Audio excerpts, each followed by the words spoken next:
729 kHz. Enot sa Bareta, enot sa Gamos. Ang DZGB, aktibong miyembro kan kapisanan ng mga broadcasters ng Pilipinas o KBP, ang Philippine Standard Time, alas 5:04 nin hapon.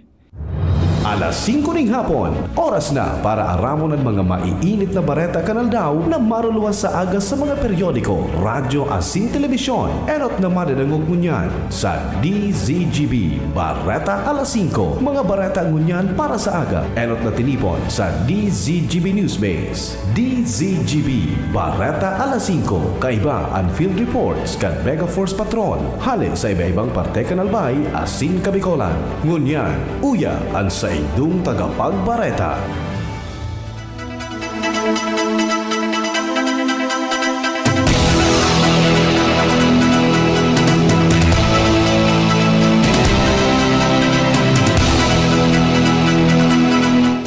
Maray na hapon sa mga parantabay sa pangalan kan Newsbase asin kan Mega Force Patrol. Ako po si Nicole Anne Gloriane, ang sa idong tagapagbareta sa pangwebes na edisyon kan Bareta alas 5.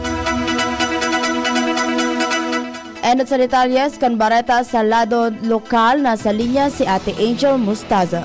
Binuksan na na pagkahapon at kana Department of Trade and Industry Bicol ang primerong Bicol Coconut Trade Fair sa Carousel Court Upper Ground Level kan Festival Mall sa Alabang, Muntinlupa City, kung sa ipagpapartisiparan ni nasa 40 exhibitors halis sa manibang parte kan Bicol Region.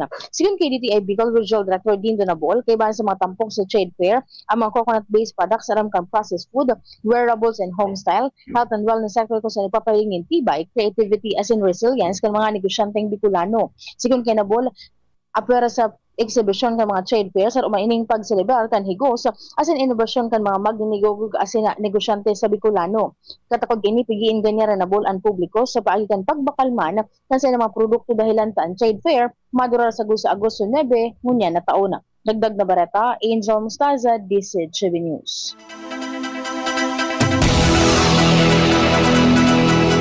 Salamat Ate Angel Mustaza. Digdi naman kita sa detalyes kan Bareta sa lado nasyonal. Maikukonsideran ng final ang kasuguan kan Commission on Audit o COA sa Office of the Vice President o OVP na ibalik ang disburse 73 milyones pesos na confidential funds kan 2022 kundi magpaluwas nin temporary restraining order ang Korte Suprema.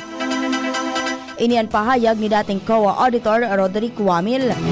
Enot na nagluwas ni Notice of Disallowance ang COA matapos magpalyar ang OVP na magsumiter nin magkakanigo na dokumento para patunayan kung paano ginamit ang nasabing confidential funds.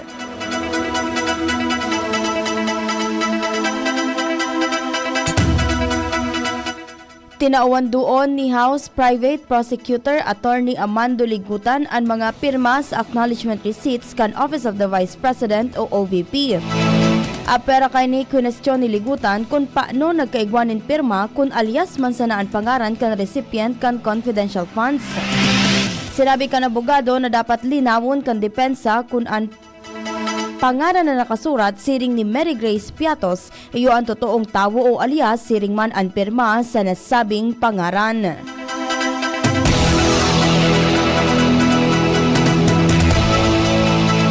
Binatikos ni Palace Press Officer Undersecretary Claire Castro ang nagkapirang Senator Judge na aligadong nakikipagdebate sa witness sa impeachment trial ni Vice President Sara Duterte. Tinawan doon ni Castro na mandato kay ni na mailuwas ang katotohanan para sa mga namamanwaan. Bako para haliun ang lay asin itago ang dapat maaraman kan tawo para malinig ang iba sa mga illegal na aktibidad.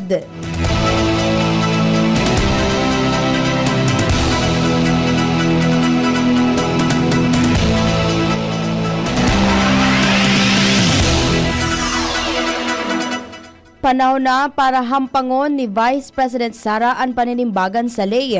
Ang tinawan doon ni House Prosecutor Representative Laila de Lima kasunod kan pagbasura kan Supreme Court sa consolidated petition na minakwestiyon sa mga pagdangog kan House Committee on Justice sa impeachment complaints laban kay Vice President Sara Duterte. Sinabi ni de Lima na malinaw ang desisyon kan Korte Suprema tapos na ang proseso sa Kamara na piniling day hampangon ni Vice President Sara. Nasa Senado na ang laban para sa katotohanan asin paninimbagan.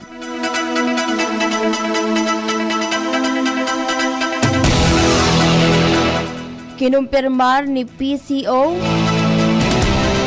Undersecretary Claire Castro na mantinidong epektibo ang standing order ni Presidente Ferdinand Marcos Jr. para sa pag-arestar kay Senator Ronald Bato de la Rosa. Sigon kay Castro, ang Department of Justice o DOJ as in Department of the Interior and Local Government o DILG ang mamanihar sa mga kinakaipuhan na lakdang kan pagpautob sa pag-aresto. Si De La Rosa may pigahampang na warrant halin sa International Criminal Court o ICC. May kinaaraman sa mga kasong crimes against humanity. May koneksyon sa kampanya kontra illegal na droga kan Administrasyon Duterte.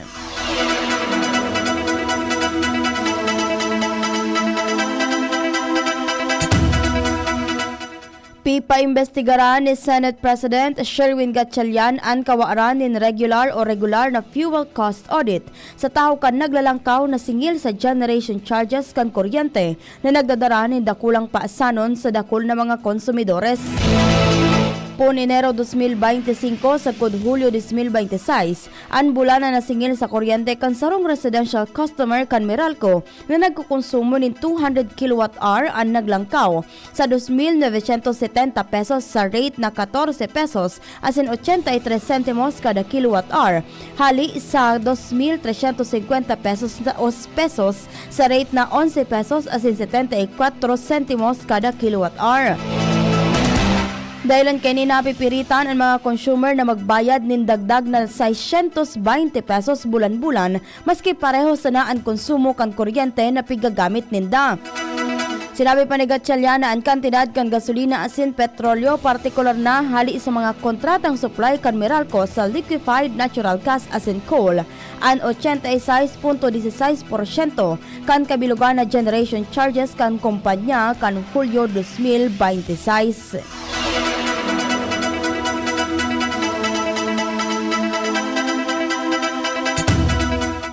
Bahala na ang ombudsman na magpautob ng preventive suspension kay Health Secretary Jose Pujalte Jr. May koneksyon sa kinakahampang kaining reklamo.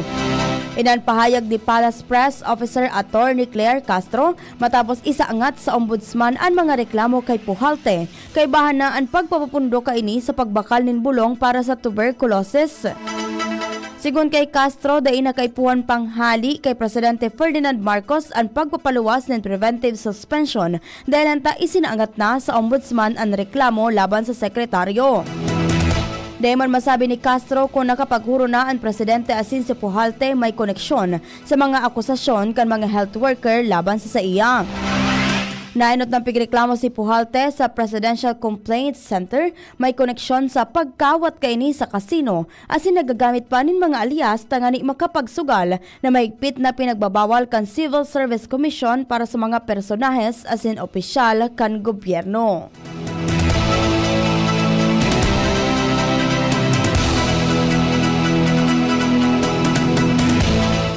Naghagad nin despensa ang Schools Division kan Davao City may koneksyon sa bako magayon na asal kan nagkapirang estudyante sa pagbisita ni Presidente Ferdinand Marcos Jr. sa syudad kan Hulyo 28. Sigun sa opisina, tulos na nagkondusir ng investigasyon ang manihamiento kan eskwelahan asin ang School Child Protection Committee matapos maaraman ang insidente kan Hulyo 30. Apat na estudyante ang inimbitaran ang sa indang mga magurang sa sarong mandatory conference tangani masiguro ang due process as in pagpapautob nin magkakanigong interbensyon.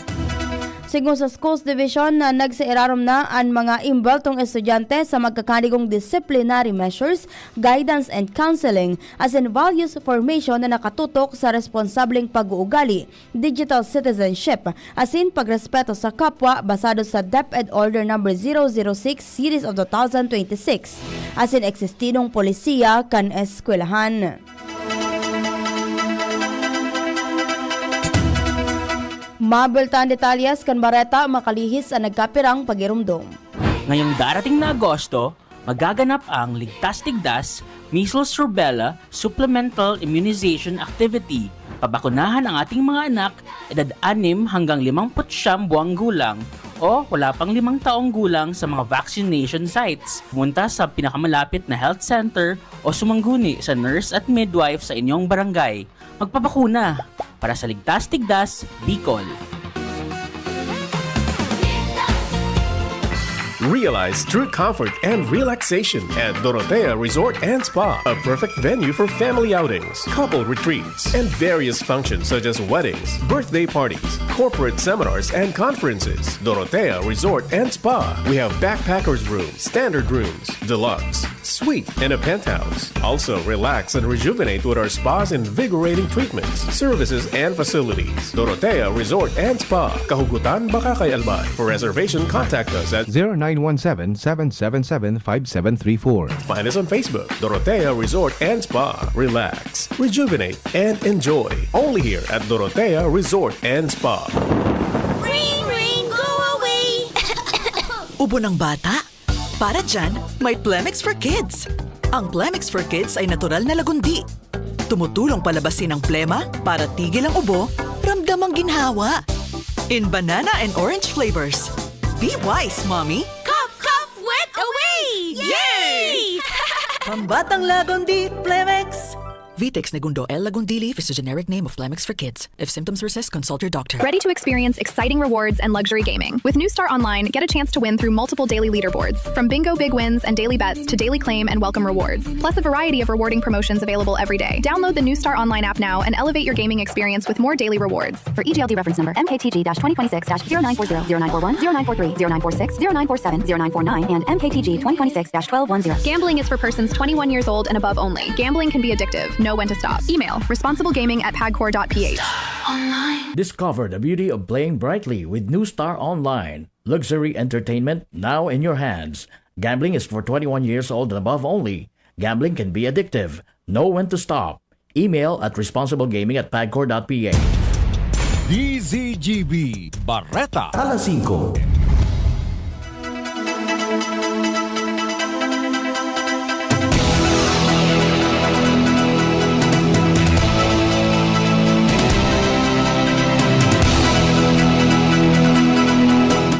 Sa pagbabalik ng mga bareta sa lado nasyonal, tangani di magdakula ang mga kahubenesan na traidor sa nasyon. Isinangat kan 5 administration congressman ang propestong lay na matukdo sa hororon sa West Philippine Sea sa mga eskwelahan.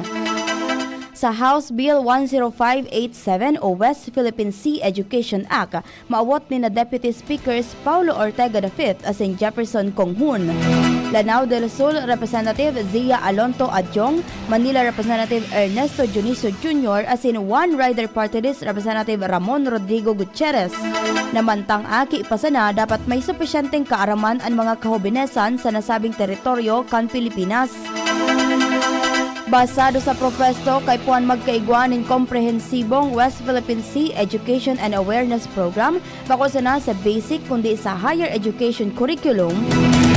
Tangan ni magkaigwanin malinaw na pagsabot sa maritime rights sa irarong kanlay asin maging sa Republic Act No. 12064 o Philippine Maritime Zones Act.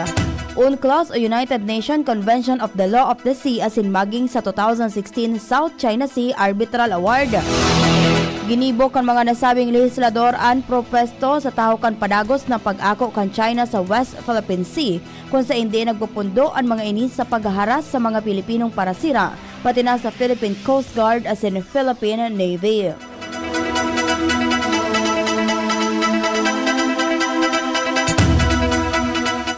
Nag-apelar si mamamayang Liberal Party List Representative Laila de Lima sa liderato kan Kongreso na daipagsawarang bahala ang mga hururon sa Pax Silica initiatives na planong ipatindog sa Central Luzon. Ginibo kan legislador ang pahayag kasabay kan pagsaangat kaini kaibahan sina Caloocan City Representative Edgar Eris o Eriche Albay First District Representative Crisel Lagman, kamanggawa Party List Representative Elijah San Fernando as in Filareca Party List Representative Presley De Jesus kan House Resolution 1247 tangani maimbestigaran ang inisyatibong kaibahan ang Estados Unidos. Sa Nobyembre 2026, piglalauman na isa sa pinal na ang Pax Silica Initiative kung saan maabot si US President Donald Trump para mag-atender kan Association of Southeast Asian Summit as in piglalauman na pupuunan na ang pagpakonstruhir kan mga edipisyo para sa pagibuhan ng semiconductors industry, hyperscale data centers, AI research and development as in ipapang technology industries.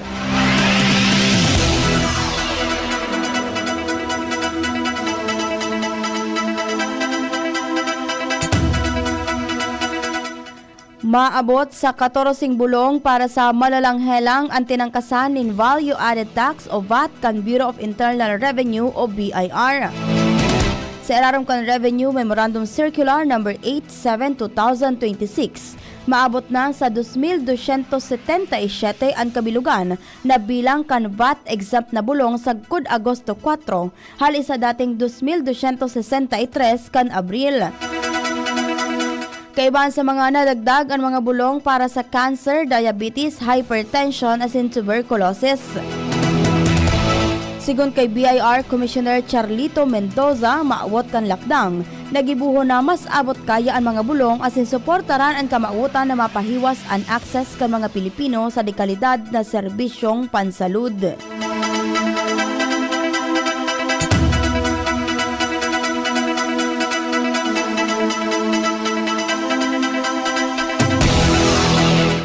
Nasa full alert status na ang National Disaster Risk Reduction and Management Council o NDRRMC tangani bantayan asin mag-alalay sa epekto kan bagyong Maymay asin habagat sa mga lugar na naapektaran kaini.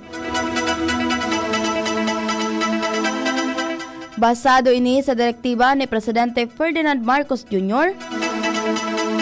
na magpreparar ang mga ahensya de gobyerno na magsimbag sa kalamidad tangani masiguro ang kaligtasan kan mga namamanwaan sa mga apektadong lugar. Sigon kay Palace Press Officer Attorney Claire Castro, maawot kan presidente na mabawasan ang epekto kan bagyong Maymay kun kaya pigsugo kaini ang mahigpit asin amay na pagpaevakwar sa mga lugar na pigbabaha asin may patakot nin landslide lalo na sa mga baybayon na komunidad.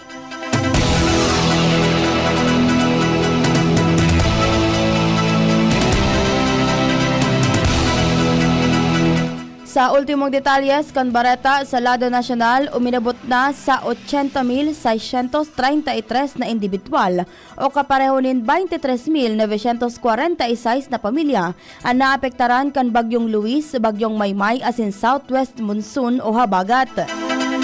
Sigun sa National Disaster Risk Reduction and Management Council o NDRRMC, ang mga nai-report na naapektaran na populasyon, iyon hali sa Region 1, Region 2, Region 3, Region 5, Region 9, Bangsamoro Autonomous Region in Muslim Mindanao o BARM, as in Cordillera Administrative Region o CAR. Sinabi kan NDRRMC na sobra sa 2,000 pamilya o kapareho nin haros 7,000 na individual ang mantinidong nasa 39 evacuation centers sa nasyon. Maabot naman sa 83 na lugar ang nairehistrong binaha sa Region 1, Region 3, Region 9 as in BARM. Mientras nasa 1.3 milyones pesos na ang kantidad ka na i-distribuir na asistensya sa mga naapektaran kan mga bagyo asin habagat.